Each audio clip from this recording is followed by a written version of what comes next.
Has this ever happened to you? You're having a great time playing The Sims, getting abducted by aliens and accidentally setting fire to everything you own, but sadly, you eventually have to leave the computer and get back to your real life. If only there was some way to take the joys of The Sims with you on the go, wherever you want, wherever you went, on various handheld gaming platforms and mobile devices. Well, maybe you already guessed from reading the video title, but as it turns out, there are plenty of options that offer that exact solution. I'd love to tell you all about the wonders of the handheld Sims games, but your hunger motive is looking a little low. Luckily for you, this video is sponsored by Factor, who's here to help. Factor is a meal delivery service that sends nutritious, chef-quality, ready-to-eat meals right to your door. If you're anything like me, making food at home can feel like such a hassle. I get easily overwhelmed from the planning and the cooking and the cleaning. Ugh. But Factor's fresh, never frozen, dietitian-approved meals are ready to heat and eat in just 2 minutes, so that you can skip the grocery store, the prep work, and the accidentally catching the food on fire. With over 35 meals to choose from each week, including options for keto, protein plus, vegan and vegetarian, you're saving on stress, saving money spent on takeout and fast food, and saving on time, so that you can get out of the kitchen and get back to the things you love. Right now, you can get 50% off and free shipping on your first Factor box using my link. Click the link in the description or scan the QR code with your phone and use my code DREAMNOV50. By clicking the link or using my code to subscribe, you're directly helping out the channel, and I really appreciate the support. Looks like that delicious Factor meal really hit the spot and your hunger motive is full. Thanks again to Factor for the sponsor, and now back to the video. Over the nearly 25 years that The Sims has existed as a life sim game, countless sequels, spin-offs, and DLC packs, so many DLC packs, have been produced alongside the mainline games that are made for PC and console. But also among this mountain of games of varying degrees of value and quality, there are also plenty of portable versions of some of the same titles, also with varying degrees of value and quality, playable on platforms ranging from the Nintendo DS and Game Boy Advance to Nokia phones and the iPod Classic. I find these portable versions a really interesting, often overlooked, and also arguably underappreciated aspect of the franchise, because they're relics of the phased-out handheld gaming boom, and despite all sharing a common thread of being based on a life sim, no two handheld Sims games are exactly the same. I tried to play as many of these handheld Sims games as I could to gauge how decent the Sims experience they offered was, only leaving out the My Sims franchise because that seems deserving of its own video entirely. While the games I did play may not all be winners, I still just think they're neat. Especially because my first ever introduction to The Sims was through one of these handheld games, namely The Sims Bustin Out, specifically on the Game Boy Advance. Without any mainline games to compare the experience to, and because I was 6, I of course thought it was the coolest and best game ever made. Now that I'm older, I can accept that, of course, that's not exactly true, but at the risk of being overly biased, I still think it deserves some praise. The Sims Bustin Out Handheld Edition, which also had an N-Gage port, centers around your sim who's new in town, going from living in your uncle's barn to eventually being the most popular and wealthy sim around. The gameplay is mostly story-based, full of fetch quests, mini-games, and skill leveling that is a little different from the typical freeform life sim experience of The Sims, but it still has plenty of familiar Sims features, like house decorating, building relationships, ghost encounters, dancing in the club, starting fires on the stove, getting electrocuted to death, and much, much more. To be honest, most of the game does involve a lot of grinding for levels and money, and it can get pretty tedious doing the same actions over and over. And maybe to some people, it's also not ideal that your sim doesn't really have a face. But apart from those minor details, it still has so much of that classic Sims charm, like the townies with their eclectic personalities and silly puns for names, the goofy dialogue options you choose from while talking to them, the furniture items with weird names and descriptions, and the wacky storylines that you progress through just to get your name on the map. Does my opinion lose a little merit because of how much I love this game despite all its flaws, considering that at this point I could probably speedrun it with my eyes closed? Well, yeah, I guess so. But objectively speaking, for a handheld title that had limited resources to work with to capture that true Sims experience, the life sim, humor, and dollhouse aspects that are the most popular core features of the mainline games are all pretty much there, just squished down into a tiny little 3-inch screen, and I think that qualifies it as a good portable Sims game. The Urbz Sims in the City is the second Sims spin-off title and is a direct sequel to Bustin' Out, but with just a slightly different vibe. Both the graphics and the gameplay of its handheld versions on the Game Boy Advance and DS are pretty similar to Bustin' Out on the surface. Your sim is still basically faceless, you spend most of your time running around completing goals and trying not to pee your pants, and there are even some recurring characters and references to the Bustin' Out story. But the Urbz part of the title, with a Z, so you know that it's cool, is short for urban and themes the entirety of this game to make it almost completely new. There are still lots of fetch quests, skill levels, and minigames, but now the gameplay is centered around raising your street cred with different rep groups around town by means of breaking out of prison, doing stand-up comedy, appeasing an ancient leprechaun in a fiddle battle to escape the bayou, and much, much more, all with the ultimate goal of stopping an evil rich guy from taking over the city. There are also new features like cooking and crafting with ingredients, character perks, and being assigned to a rep group yourself through a quiz when creating your sim, which affects the gameplay and how you interact with other characters. The Urbz map and all the different areas across it especially feel full of life and creativity, leaning into the world building that helps other Sims games feel like not just a dollhouse simulator, but a fleshed out world with a bunch of little people living inside of it, going about their lives. If you couldn't already tell, this game is full of just as much of that classic Sims charm as Bustin' Out, with even more punny names, silly dialogue, and weird quests, also alongside house decorating and motive management, which makes for a decent Sims game and a fun time all around. Where Urbz and Bustin' Out were virtually the same game across their different portable platforms, the Sims 2 handheld releases were handled a little differently. The Game Boy, DS, PSP, and Nokia mobile store all received almost completely different versions of the game. Not to mention that the console and of course the PC versions of The Sims 2 were also different games. I guess EA was just so excited about creating a sequel that they couldn't just make one game, but essentially 6 different games all under one title, which is a choice, to say the least. The Nokia store version for mobile phones, while it does play like a Sims game, is pretty rudimentary compared to some of the other versions. But that doesn't mean that it's bad exactly, just a little different. On the app for lower-end phones, it's a pretty low-res experience, welcoming back faceless Sims once again, and a fair amount of the gameplay is text-based. But even with its limitations, there are still motives, skill points, multiple rooms to the house, action animations, and NPCs to interact and build relationships with. The higher-end app has a bit more to work with, including more pixels, for starters, making it look a little similar to the graphics of the first Sims game. You still can't leave your house, so the gameplay is a bit limited, essentially turning your sim into a souped-up Tamagotchi, but I wouldn't say that's necessarily a flaw. This game is from 2004, a time before smartphones and modern apps, so being able to not just take The Sims with you and play wherever you want, but also to play a game on your phone at all that wasn't just Snake or Brick Breaker was kind of a big deal and must have been so cool at the time, even if it doesn't seem as impressive by today's standards.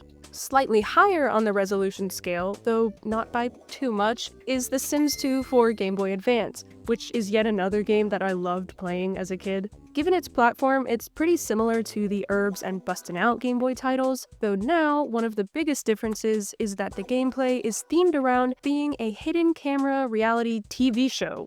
for some reason. Your sim is a paid actor hired by the show producer to star in the show as the only one in town who knows it's being filmed, and each act of the story is presented as a different episode in a season. Aside from small aspects like the episode selection, commercial break minigames, and opening episode credits, though, the TV element doesn't actually affect much of the game.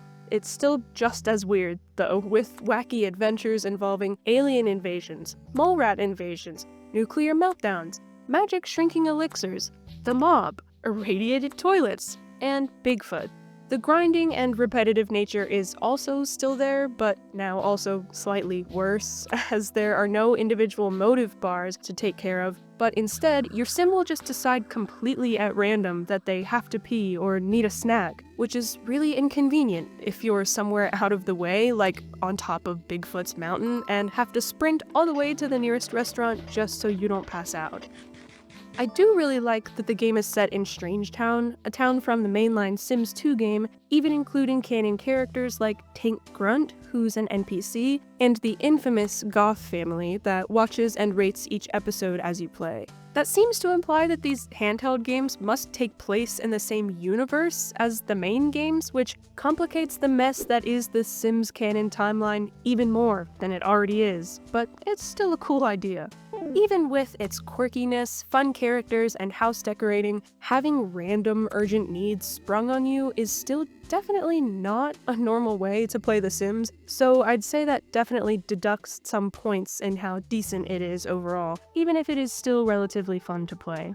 A similarly strange and kind of unnecessary concept also comes into play in The Sims 2 4DS, where the TV show aspect is traded in for hotel management.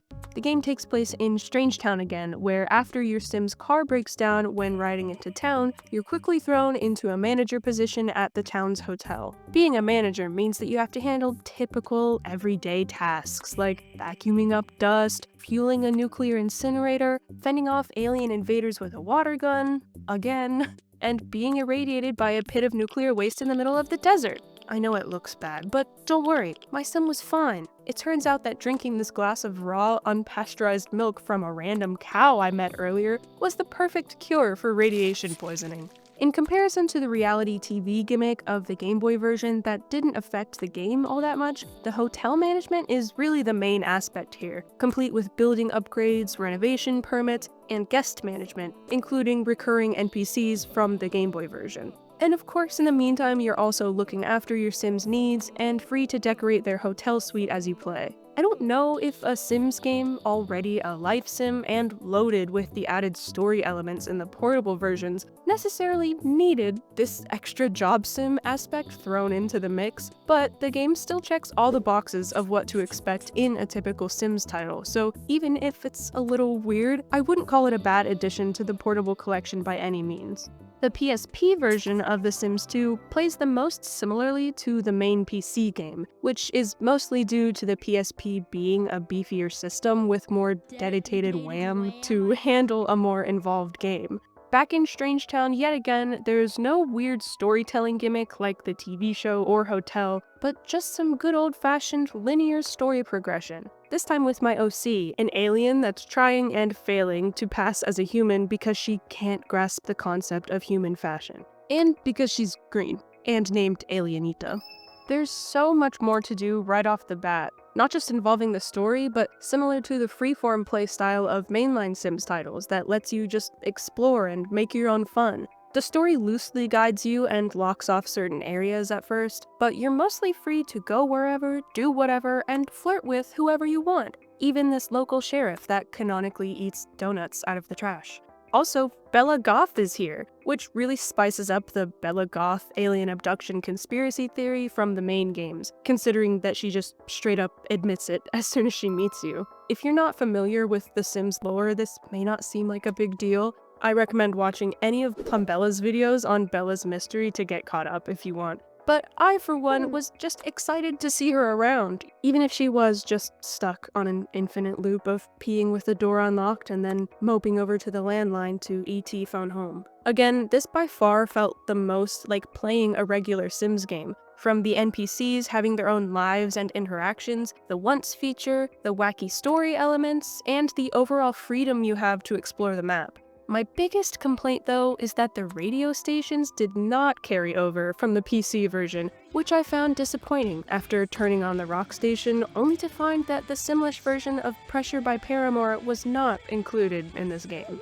But aside from that, this seems like one of the best handheld games to play so far in order to get the full Sims experience in a portable version. While plenty of these games have both their positive aspects and their faults, I found the Sims 2 Pets titles to be worse than most. The N-Gage and mobile Java versions both played pretty similarly to each other, though the graphics and animations varied between systems. This is a great example of a game that was jumping on the trend of the pet sim craze of the 2000s, and especially the popularity of Nintendogs. The main gameplay revolves around caring for a dog instead of a sim, in different areas of a house and tending to its needs by petting, feeding, and playing with it.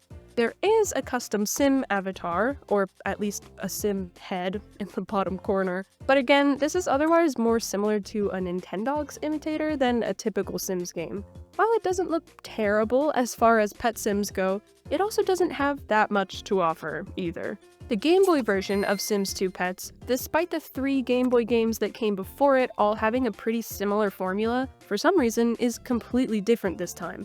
It definitely wasn't made by the same team, which I for one was disappointed by, but that doesn't immediately mean that it'll be all bad, and it wasn't. There was still a map to run around and explore, characters to interact with, motives to take care of while adventuring, and now additionally, there are pets.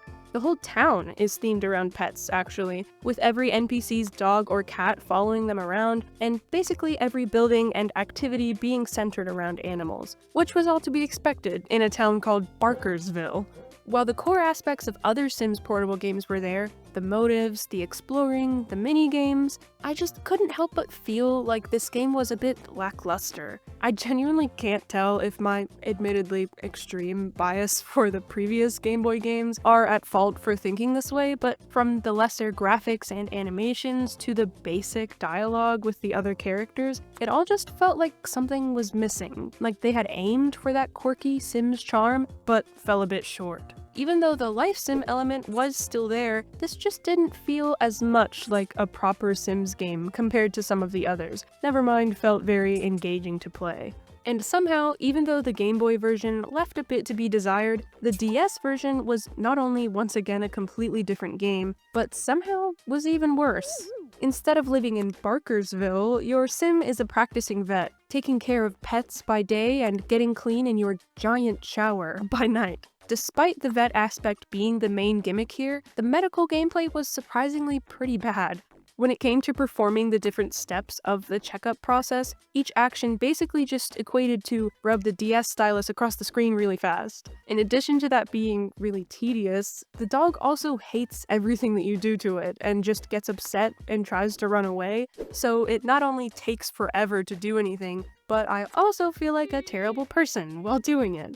While this game did have motives and NPCs, the dialogue was bland, the gameplay wasn't engaging, and every action felt inconsequential enough that it didn't feel like there was a point to playing without any story, challenges, or wants to fulfill. This essentially felt like a shovelware game that had the Sims title slapped on as an afterthought, or even a Sims knockoff rather than an official title. Maybe I just didn't play long enough to get into the real meat of the game, but from what I did play, it wasn't exactly a great time. Fortunately, after a handful of not-so-great experiences with The Sims 2 Pets, the PSP version was by far the best out of all of them. Unlike The Sims 2 for PSP, this time the game wasn't quest-based and didn't have an overarching story, but was pretty much just a standard Sims sandbox experience, with a pet thrown into the mix. Even without a story to play through, I found myself having a lot of fun just going through the motions. With the return of very human-seeming Alienita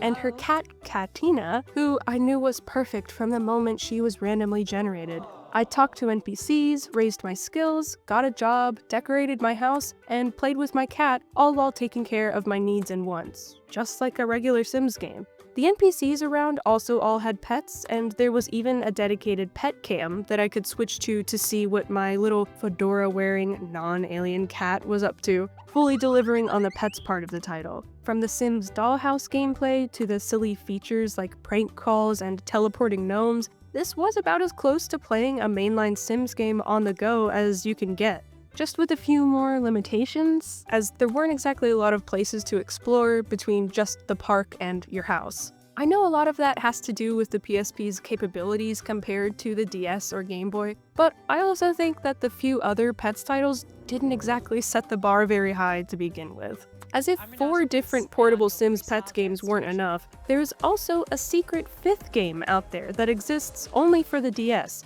The Sims 2 Apartment Pets. And after playing it, I kind of get why. I've never heard of it before. This time, your sim lives in an apartment, go figure, and runs an animal spa where you tend to customers and their pets. The job sim aspect was pretty average, just completing actions like washing or brushing pets against a time limit. Aside from grooming pets or customers though, there's no other goal to the game, and you're free to roam around your apartment playing with your own dog and other pets that come preloaded into your save. And that's pretty much the whole game. There is a catalog of clothes and items to buy, but the apartment comes pre-filled with furniture, and with only 4 motives to take care of, interacting with most of the items doesn't do anything other than play a short animation. The motives also go down so slowly that they barely affect the gameplay, and without any pressing needs to tend or goals to meet, this game is incredibly boring. I also found that I made way more money playing this rhythm game with my pet bird than completing the spa tasks, so even the spa minigames are pretty pointless. If you couldn't tell, I was not impressed with this one. It was too lifeless to be a true Sims title, and too boring to be a decent game otherwise, even if you get to have pets and an apartment. On the complete opposite end of the Sims spin-off spectrum, set apart from pet spas and inner-city living, is The Sims 2 Castaway, the spin-off where your shipwrecked sim washes up on a tropical island, released for handheld on DS, mobile, and PSP. Where most Sims games are all about building houses, earning money, and making friends, in this game there are no houses, no monies, and you're stuck on your own in the wilderness, leaving you to craft items, hunt, and gather to keep your sim alive. Despite being so different from the setting and gameplay of a typical Sims game, each of its portable versions are still all surprisingly fun and still feel familiar, just with a few more coconuts and grass skirts. The DS title is a progression-based adventure where you have the freedom to scavenge and explore, discovering new items and crafting recipes, and playing through different minigames that are pretty creative in their use of the DS's touchscreen. There are other Castaway NPCs and different areas of the map to discover as you progress, leveling up your skills and crafted items, with the ultimate goal being to not just survive or play around in a free play mode, but to eventually beat the game by escaping the island. This was yet another game that I really liked as a kid, even though it was pretty unlike all the other Sims games I knew. Though there is a lot of grinding and just waiting around for plants to grow or crates full of new items to wash up on the beach, discovering new recipes and areas still feels pretty rewarding as you unlock better tools, clothing, and shelter. And even with the survival game elements, it still has enough familiar gameplay and Sims silliness to be entertaining and not take itself too seriously. The mobile version of Castaway plays relatively similarly to the DS game, though it's a bit more limited and not an exact clone. It also looks a bit similar to the other mobile Sims games, but you now get to explore the wilderness, collect items, meet NPCs, and reach goals to progress the gameplay, which I'd say is an improvement from being perpetually trapped inside a house as a Sims Tamagotchi. Once again, the PSP is a lot more capable in handling bulkier, more involved games than the DS and especially Nokia phones, so its Castaway title has more to offer comparatively, though the premise is still the same: shipwreck on an island and find a way to survive. There's even more crafting, hunting, and foraging, but all the options are a little more in-depth, with more customization to your outfits, and even the option to build your own hut, wall by wall, like you would build a house in the regular games, and decorate it with items and crafted furniture. I really like how all the Castaway games get creative with the different means of keeping up your motives, where instead of just being able to buy a fridge or a toilet when you need it, you have to resort to things like conversing with monkeys for your social need, or using a crashed airplane radio to dance to for your fun motive. Given that there are no jobs, meaningful human relationships, or other activities that you'd find in a regular Sims game, the constant foraging and crafting just to survive does get a little repetitive without much else to break up the monotony, but with things like the silly animations, the house or hut building, and the aforementioned chimp conversations, I still think Castaway on any of the platforms is a fun deviation of the typical life sim and makes for a decent Sims title. In a similar vein of games that deviate from typical Sims gameplay, the Sims Bowling, Pool, and DJ have a bit of a different play style. Made for both mobile phones and the iPod Classic, these are all smaller apps that are centered around each respective minigame. Each comes with the option to customize your avatar sim that plays the games, but there's otherwise no real life sim element, or much gameplay beyond the main minigame itself. The mobile versions are pretty similar, if not a bit simpler than the iPod apps, but the Sims DJ for the iPod especially is surprisingly the more fleshed out game out of the three. In addition to the DJ-inspired rhythm game that lets you play with songs from your music library, there's also a nightclub to navigate, a drink-pouring minigame, and goals to complete as you play, making it more of a DJ job sim, which is more than I expected from an app for the iPod Classic played exclusively with the scroll wheel for controls. I think these games look really smooth and clean for being on such small screens, and not to mention able to be played on a device that's mainly only meant to play music. Even without motives and free play, the option for a custom sim, the basic relationship and skill building, and even the appearance of some NPCs from the mainline games all make these apps pretty fun and impressive for the time. Moving into the Sims 3 era, there were significantly less portable games made for it this time around, at least on handheld consoles, anyway. The Sims 3 base game was released for both the DS and the 3DS, and despite the difference in graphics and some of the controls, they both play pretty similarly to each other, in a style that's similar to the PC version, including lots of the same in-game items and sounds. There's no story mode or quests here, no secret TV show or urban city to save, or a recurring theme of invading aliens, unless you count the return of Alienita, who still doesn't know how to dress.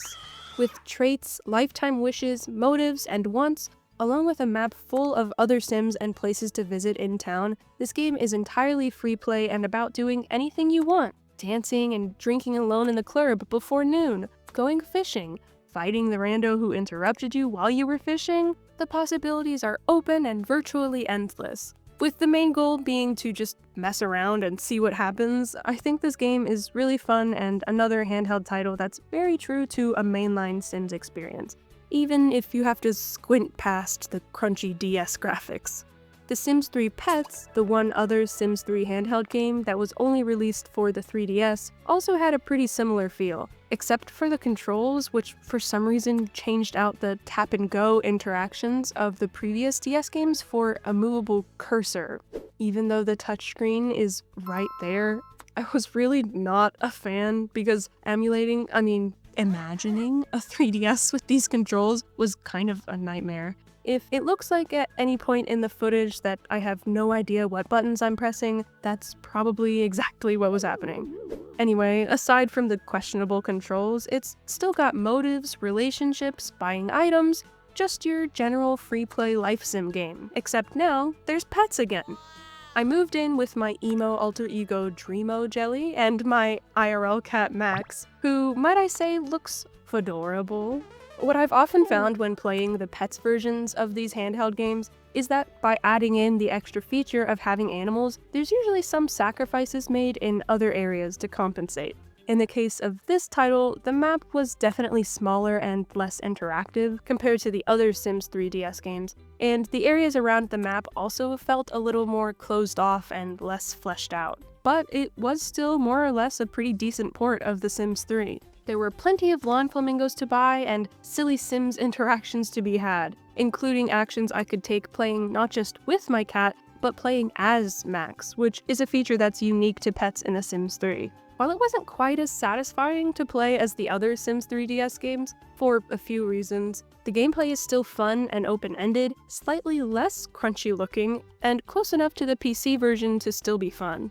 And that's it for the handheld Sims 3 games. Though when it comes to mobile versions, a whole collection of mobile and iOS apps were released over the years. The versions for mobile and Blackberry phones leaned into the pixel art style, but while that's more atypical for a Sims game, it didn't make these games any less involved. Across each title, there are world maps to navigate, NPCs to talk to, items to buy, motives, skills, wishes, mood buffs, and plenty of different item interactions and additional minigames. And each different version changes the map, items, NPCs, and the available actions depending on its theme, like the option to visit different countries in World Adventures, blacksmith in Medieval, or transform into a werewolf in Supernatural. I'm seriously impressed by the depth that these games have, from the variations between versions to all the small details and gameplay options that each one offers.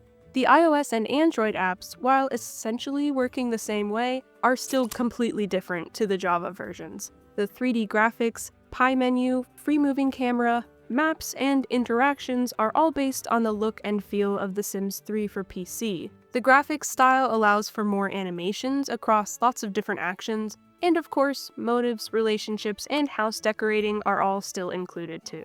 Maybe it's just the difference in styles, or that the iOS games are trying to mimic the feel of their mainline counterparts, but these apps do feel a little more empty and lacking compared to the Java versions. Not to mention, the differences between versions doesn't feel as significant and worth buying a whole new app for. But they definitely still have some personality, and as far as getting a familiar Sims playstyle in the convenience of an app, I'd still say that they aren't too bad and definitely mimic the experience pretty well.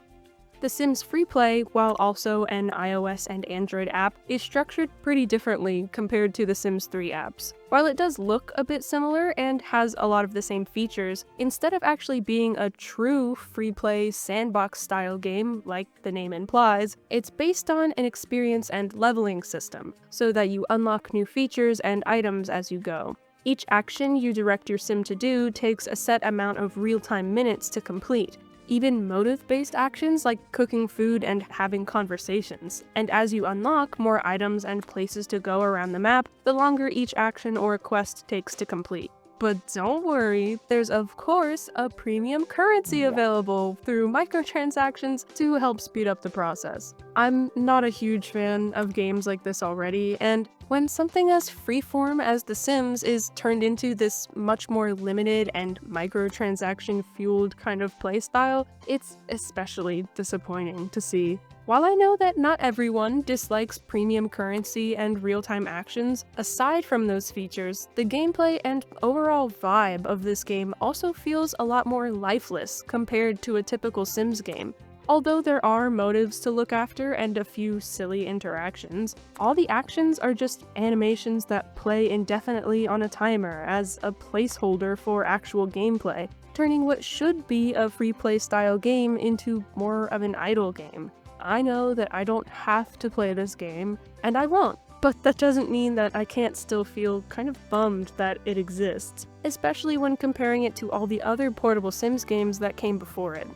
And finally, we've reached the end of the road, closing in on the latest and maybe even the last portable Sims game to be made for a while. The Sims Mobile is a direct successor to The Sims Freeplay, only with updated graphics and gameplay to better match the Sims 4 era of the franchise. Real-time actions, and premium currency to speed them up, make a return, but now there's also an energy bar, so that you're limited to how many actions you can begin at a time. And where Sims Freeplay at least had motives, however inconsequential they actually were to the gameplay, Sims Mobile doesn't have any. You can still do menial tasks like read a book or sit on the toilet, sometimes for a small reward, but without any needs to meet, there's kind of no point. Instead, the overall goal is to complete quests and unlock new items and features by leveling up, watching your sim play an animation on loop, or leaving them to it for a couple of hours until you can get your reward. Maybe it's unsurprising, but I'm also really not a fan of this game either. And it's not just because the motives are missing. I mean, where's the humor and wit, the lore, the personality? All the aspects that make The Sims, the quirky life sim franchise, instead of just a run-of-the-mill mobile game that blends in with all of the hundreds of others like it. And don't say that it counts because it's got Bella Goth, because I don't know who that is, but it's not Bella Goth. As far as this being a decent portable Sims game, compared to all the other handheld and mainline games, this is definitely the furthest from a traditional Sims experience as you can get. Again, I'm clearly not the target audience for this game. I know this is a pretty standard format as far as modern mobile games go, and clearly some people must really like them, which is great for them. But it's harder to just ignore that this one app exists when it's becoming pretty clear that this is the direction that EA is planning to move forward with for all future Sims games, mobile or otherwise. Maybe I'm just getting too old, and I know this isn't exactly a hot take or anything, but I really just miss when the game that you bought was the game that you played, without the need for premium currency and energy systems. It's not like all of the other handheld games were incredible feats in gaming or anything, but I personally would much prefer looking at some crunchy DS graphics with more limited gameplay than having to play a Sims game that doesn't feel like it has any life, no matter what the new slogan says. If playing through all these different games has made me realize anything, aside from that not every game needs to be made into a portable version, it's that The Sims is about more than just having a little guy on your screen to look after. Even when some platforms didn't have as much to offer compared to the more fleshed out mainline titles, they could still so clearly feel like a Sims game. It doesn't need 80 expansion packs or high-end graphics to be good. There's a lot of merit in the atmosphere that The Sims creates through its puns and humor, thought-out characters and personalities, and its weird, sometimes kind of messed up worlds and lore. That being said, I don't think that really any of these games could be played as a true replacement for the mainline PC titles, but for what they're worth, most of them weren't too bad. I hope that you at least found them interesting, maybe even learned something new, and maybe the next time you're on a road trip or need to kill some time away from the computer, you too can have fun playing some of these games, starting house fires and talking to monkeys on the go, wherever life takes you. Hi, welcome to JellyTV, where I shout out a video that I think deserves some love. I recommend watching games on platforms they probably shouldn't be played on by Windowledge. In a similar vein of playing The Sims on a Blackberry or an iPod, Windowledge takes things a step further and ends up playing Resident Evil on an iPad and using a Roku TV remote as a controller for a racing game, among other strange and unnecessary ports. The results are both really funny and just an interesting look into the questionable decisions of the gaming industry, releasing games for systems that likely very few people, if anyone, has played them on, until now. A huge thank you to Daniel E. from ABQ, Kevin Evans, Bunny, Bunzo, Karis Desarun, Findicano and Irise, Grayson and Sage, Hayden Campbell, Lojwa Animal, Lou, Luna Stephenson, Mark Kent, Nighttime Coral, Paper Sam, Pharmamags, Pixel Puppy, Shaples, Theodore Nicolailius, Vivian Valencia, and the rest of my patrons for supporting me.